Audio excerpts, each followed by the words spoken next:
Writing fantasy and have no idea how to name the places that show up in your story? I'm gonna help you figure it out. Hey all, and welcome to my vlog! My name is Erin, and this is World Building 2.0 Naming Places. We've already talked about how to name your characters, and in case you missed that video, there will be a link in the description below for you to check it out. And today we're going to be talking about naming places. Before we get started, don't forget to subscribe to my channel for more world building videos like this, and don't forget to ring that bell so you always know when a new video is uploaded. So first and foremost, what do you have to name? If you're creating a fantasy setting, you're probably going to have to name a few locations in your world. Does the name of the world itself come up in your story, or are your characters focused around more local things? You don't always have to name the planet that your characters are residing on, but you're probably going to have to name the place that they live. Narrowing that down, you're probably going to have to name the country, kingdom, or region that your characters are residing in, probably the town that they live in, and any place that they're going to be traveling to. If you have nothing at all figured out so far, you can name things like Kingdom 1, Region 6, just to keep them organized for yourself. And if you're going to have specific naming conventions for a certain location,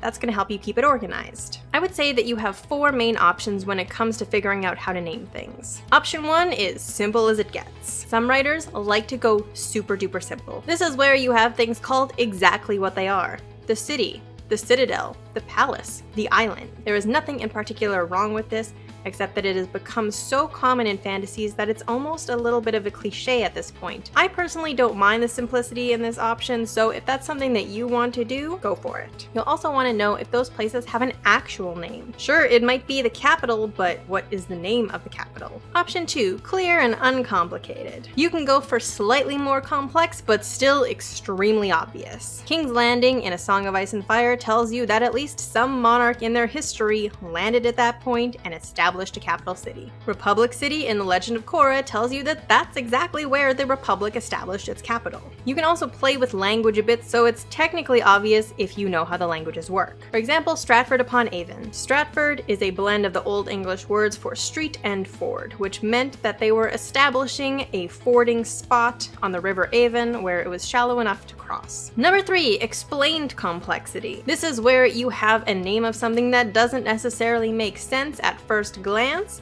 but you're going to explain it in the story, or it is somehow plot relevant. An example of this would be Omashu in Avatar: The Last Airbender. The city's name is a combination of Oma and Shu, which were historical 2 lovers from warring bands, and they established the city together. While the explanation isn't necessary, because readers are just going to assume it's a general fantasy name, it can add more depth to your world, and if you can link it to a plot point, then it's going to be good for some character growth. Bringing up history in a specific way within your world can also parallel it to current events that are happening and lay down some foreshadowing. And option 4, total fantasy. This would entail giving something a more complex name that you never explain to your audience. You know how you came up with it, if it has any meaning, but readers don't need to know it. Now that we've established our 4 options for naming things, we're gonna look into it a little bit deeper to figure out how to actually craft names. In regards to option 3, explained complexity, or option 4, complete fantasy, are you gonna have regional differences in how you name things? Is there a specific syntax or style that you need to take into consideration based on the cultures that you've developed? Are you going to be creating languages for your story? If so, the names that you're using should probably be reflective of that language.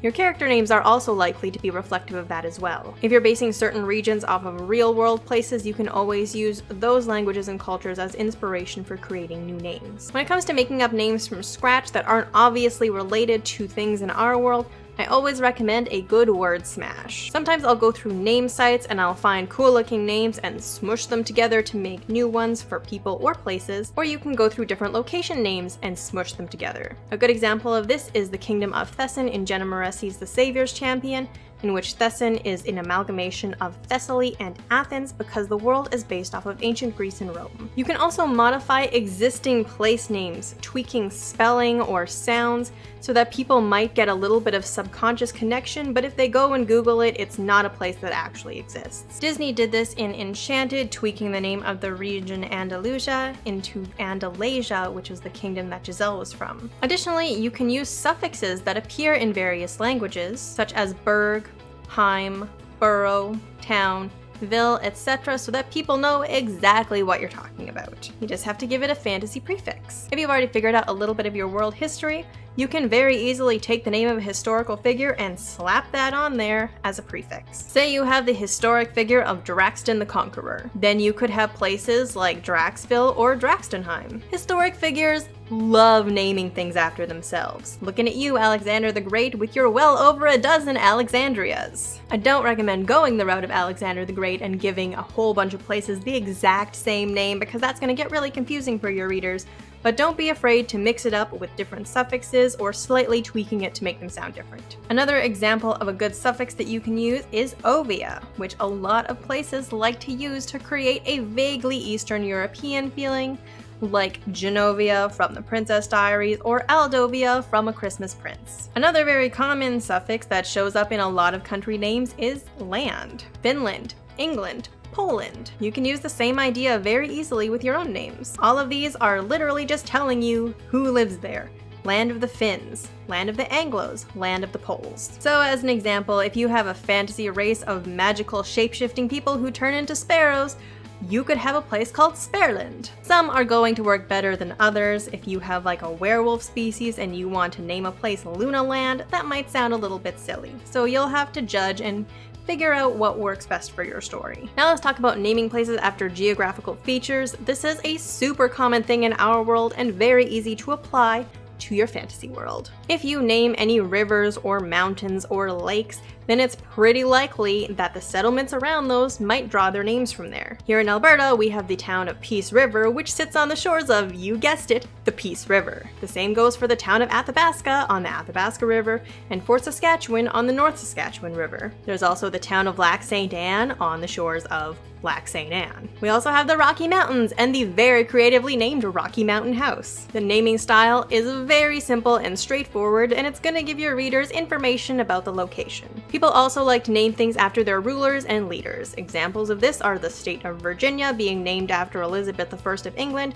and Bolivia being named after Simón Bolívar. There's also the option of naming things after religious figures if that's something you're developing in your fantasy world. Examples of this are San Diego, Santa Monica, Christchurch, Salvador. If you've named any rulers, leaders, or religious figures in the history of your world, those are great names that you can use to create places. My personal recommendation is to mix up a variety of all of these options. It'll give a world a little bit more of a rounded feel because we name things in all those ways as well. Avatar: The Last Airbender is a piece of media that we always praise for its world building and creativity. And that show, I believe, uses examples from all of the options except maybe option 1.